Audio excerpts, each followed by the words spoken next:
Muy buenas, mis queridos Talmidim. Nuevamente nos encontramos nosotros después de esta fiesta que pasó, Purim, Baruch Hashem. Nos encontramos en el estudio de la Torá. Estamos estudiando ahora, empezamos a estudiar nosotros la Parashá, Ki Tisa, Baruch Hashem. Y esta Parashá se lee en el Shabbat de Pará Adumá, que es prácticamente lo que es el Shabbat de la vaca roja, la vaca bermeja, Baruch Hashem.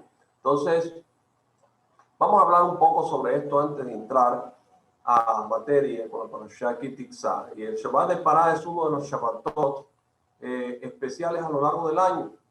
Precede al Shabbat HaJodesh, previo al inicio del mes de Nisan, ¿verdad? O primer día, sí coincide con Shabbat. Estos dos sirven de preparación para la festividad, nada menos y nada más que de Pesach, Baruch Hashem, como su nombre lo indica, ¿verdad?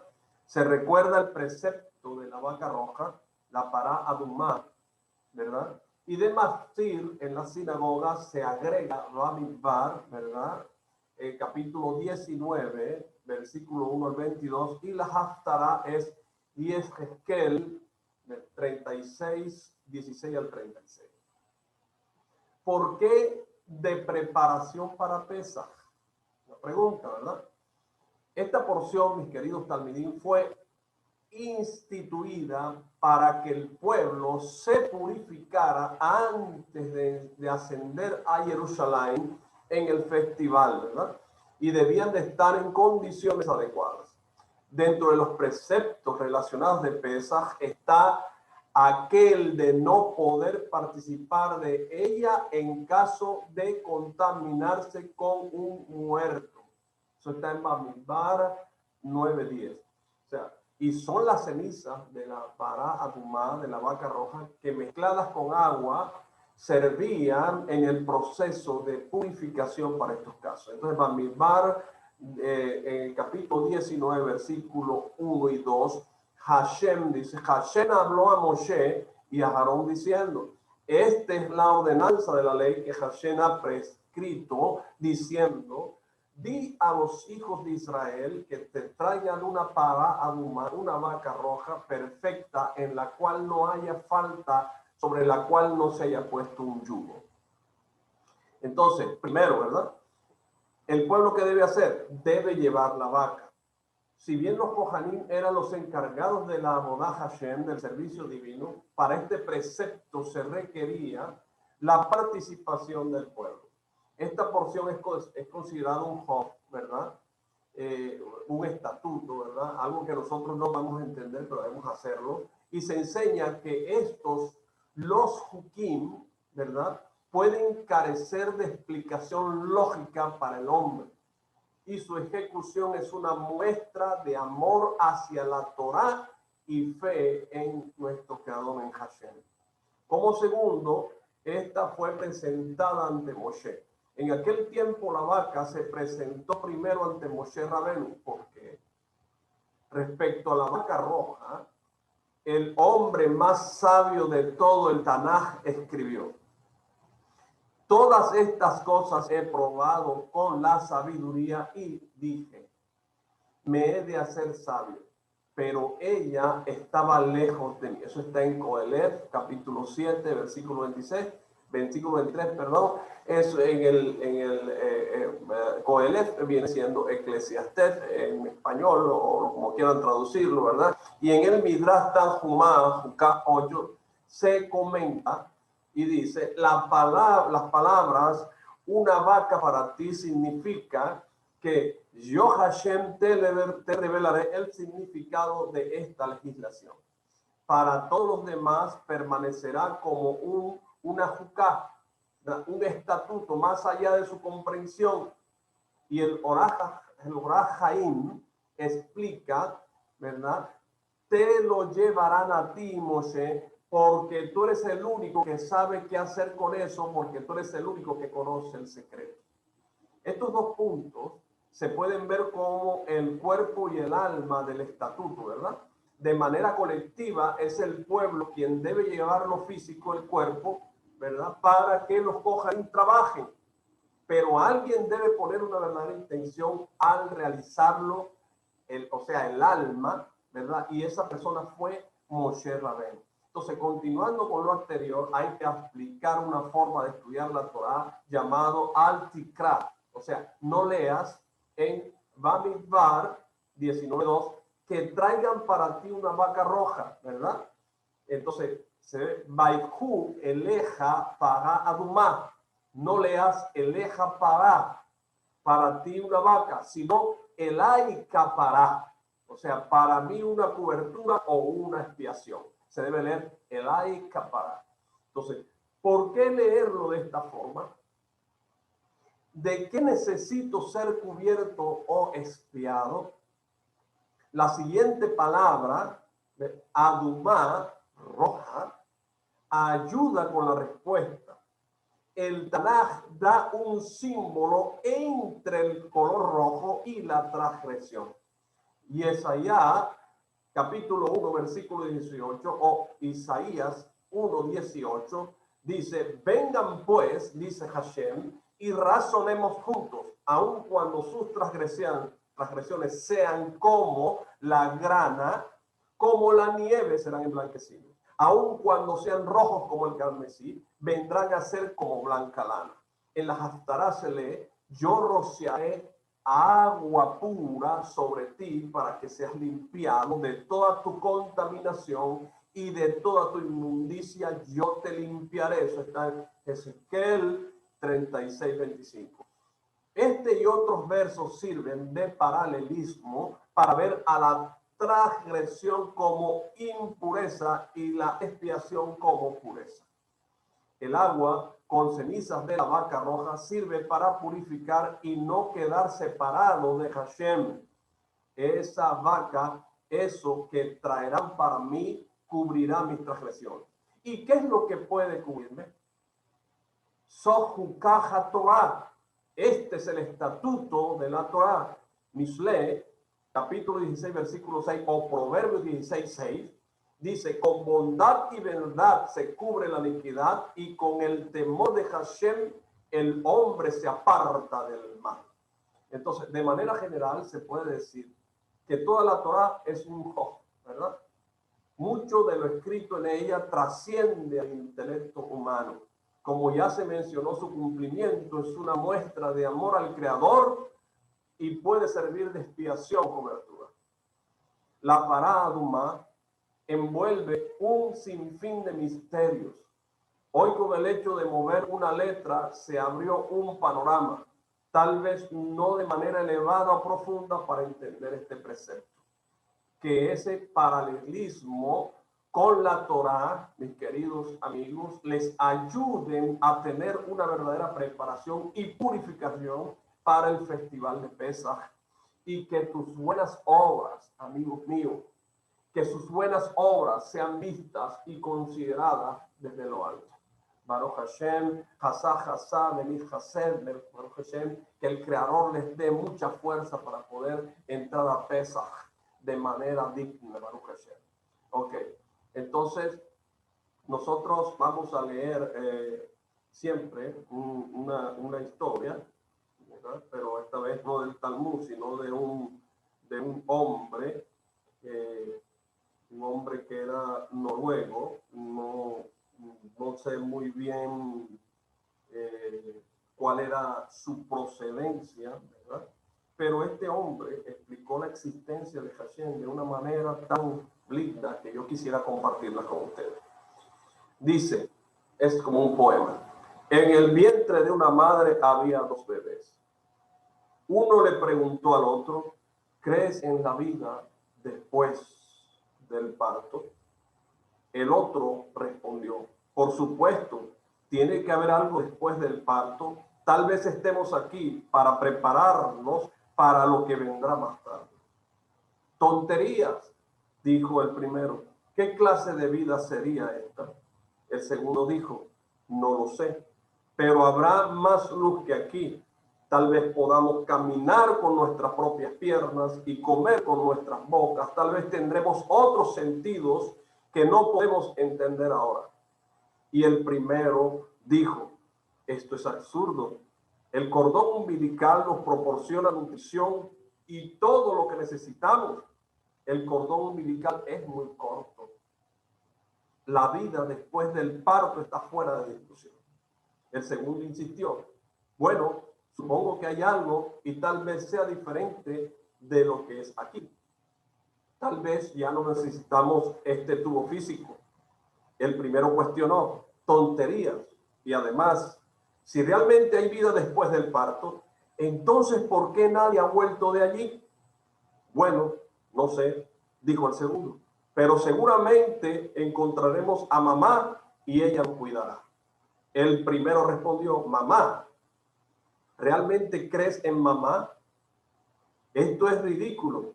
Si mamá existe, entonces ¿dónde está ahora? El segundo dijo, ella está a nuestro alrededor. Estamos rodeados por ella, somos de ella, vivimos en ella. Sin ella este mundo no sería y no podría existir. Dijo el primero, bueno, no puedo verla, así que es lógico que no existe. A lo que el segundo respondió, a veces, cuando estás en silencio, si te concentras y realmente escuchas, podrás entender su presencia y escuchar su hermosa y amorosa voz. Baruch Hashem. Mi querido Talmidim, fue un hombre, no sé quién fue el autor de esta poesía tan hermosa o de este parafraseo entre dos fetos que estaban en el vientre de su madre, pero quiero decirte que así es como se percibe Hashem. Nosotros estamos dentro de Hashem, ¿verdad? No lo vemos, pero Él siempre está cuidando de nosotros, siempre está con nosotros. Hay personas que dicen que permiten, yo te permito, Dios entra en mí. ¿Cómo Dios puede entrar en un ser humano? Si nosotros somos los que estamos dentro de Él, siendo sustentados por Él. Baruch Hashem. Entonces, mis queridos amigos, entramos nosotros en materia, Baruch Hashem, en la parashá Ki Tiksa, Baruch Hashem, y leemos el Sefer Shemot en el capítulo 30, versículo 11 al 12, y dice el Sefer Torah en español de esta manera. El Eterno habló a Moshe diciendo, cuando tomes el censo de los hijos de Israel, según sus cómputos, cada uno entregará el rescate de su alma al Eterno cuando se los cuente, para que no haya plaga en ellos al contarlo. Baruch Hashem. Este estudio de Torah nosotros como siempre lo hacemos para la elevación del alma del rabino Jaime Pinto, de su familia en Francia y Marruecos, en especial del rabino David Pinto, del cual nosotros pasamos la mayoría de estas enseñanzas. Baruch Hashem. Entonces, la parashá Ki Tiksa, y para refugio el hermano más importante de todo es importante, pero ahora mismo en este momento de pandemia, lo más importante es el refugio, el hermano de Am Israel, no solamente en su cuerpo, sino en su alma, porque el alma trasciende al cuerpo. Entonces, la parashá Ki Tiksa, mis queridos amigos, comienza relatando que Hashem le dijo a Moshe que debía ordenarle al pueblo de Israel llevar medio shekel. ¿Para qué? Para que fueran censados de esta manera. El medio shekel, mis queridos amigos, actúa como kofer nefesh. ¿Qué significa esto? Rescate, ¿verdad? Otorgando protección al pueblo de Israel en contra de una plaga. ¿Cuál plaga? Bueno, bendito sea el Creador, estamos en un tiempo que tenemos una plaga alrededor, ¿verdad?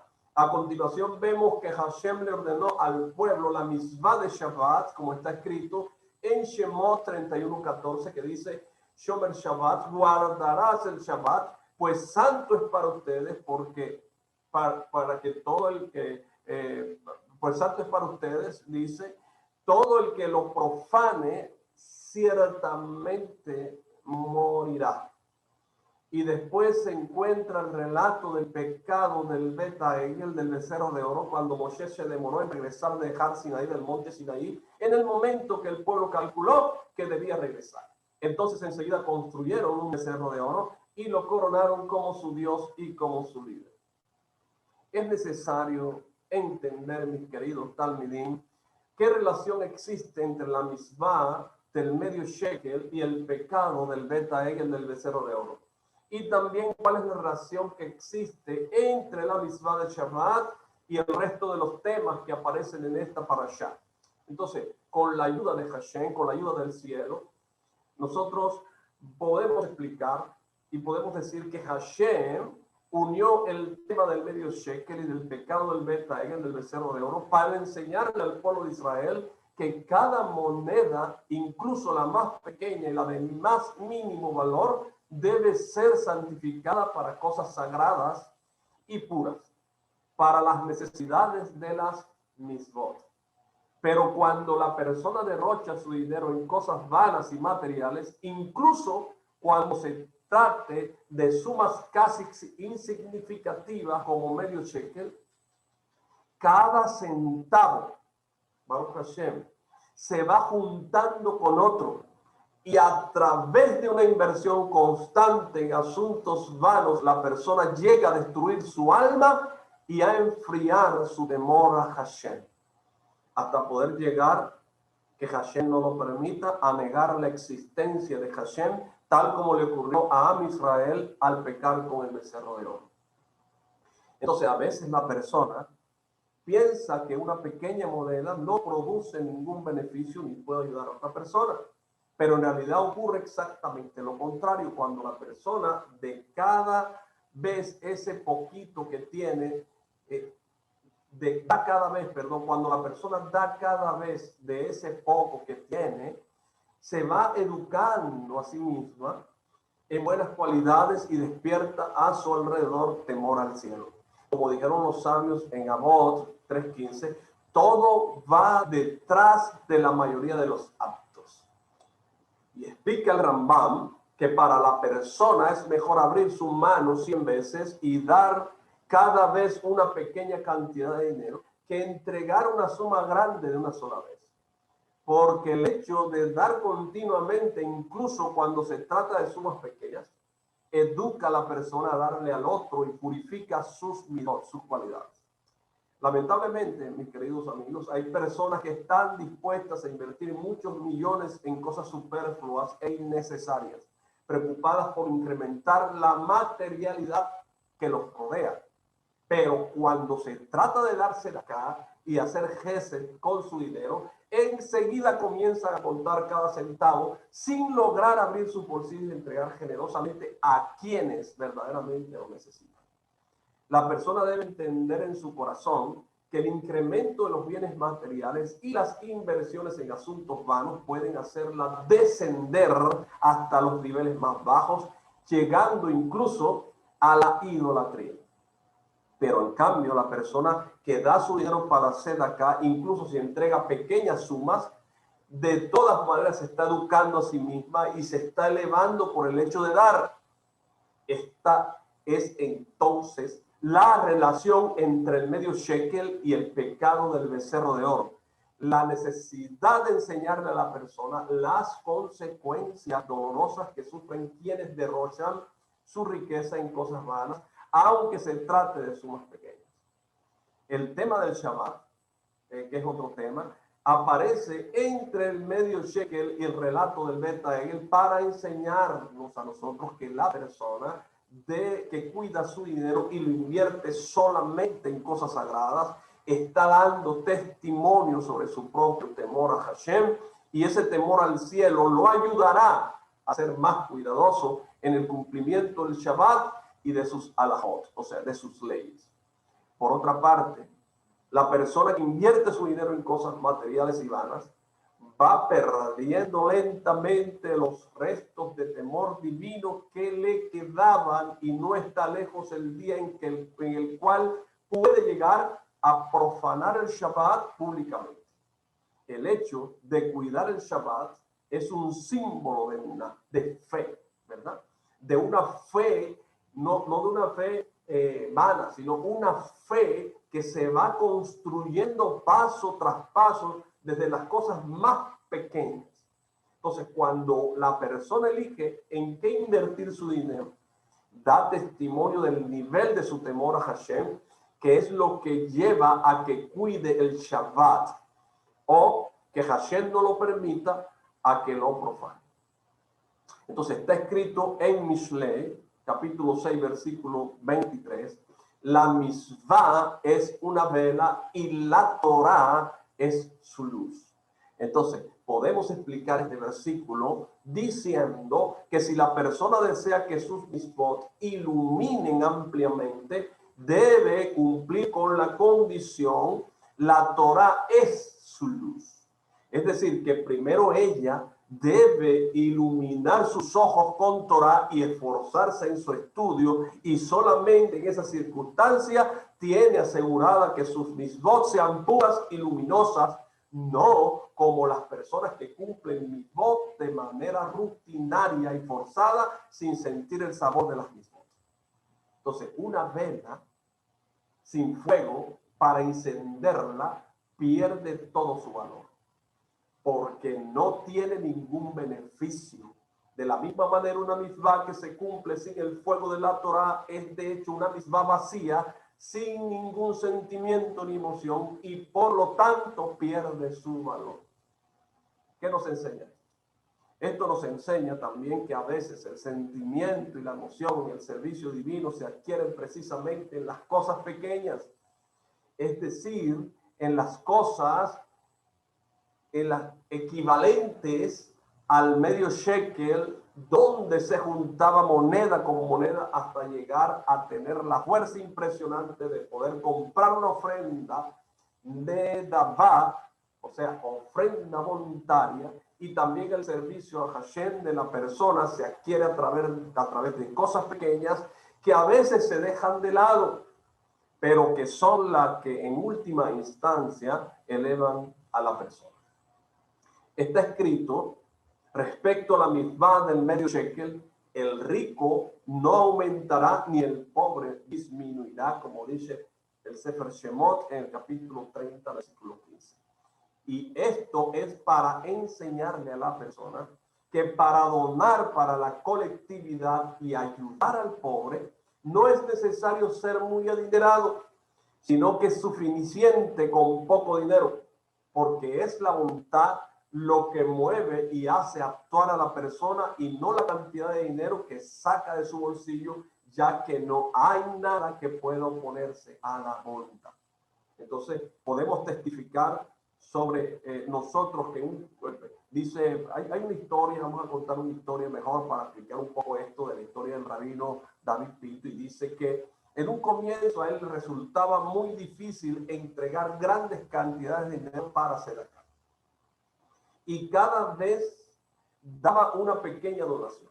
Y dice que con el paso del tiempo pudo ver él que su economía no se veía en absoluto afectada a pesar de la sedacá que repartía.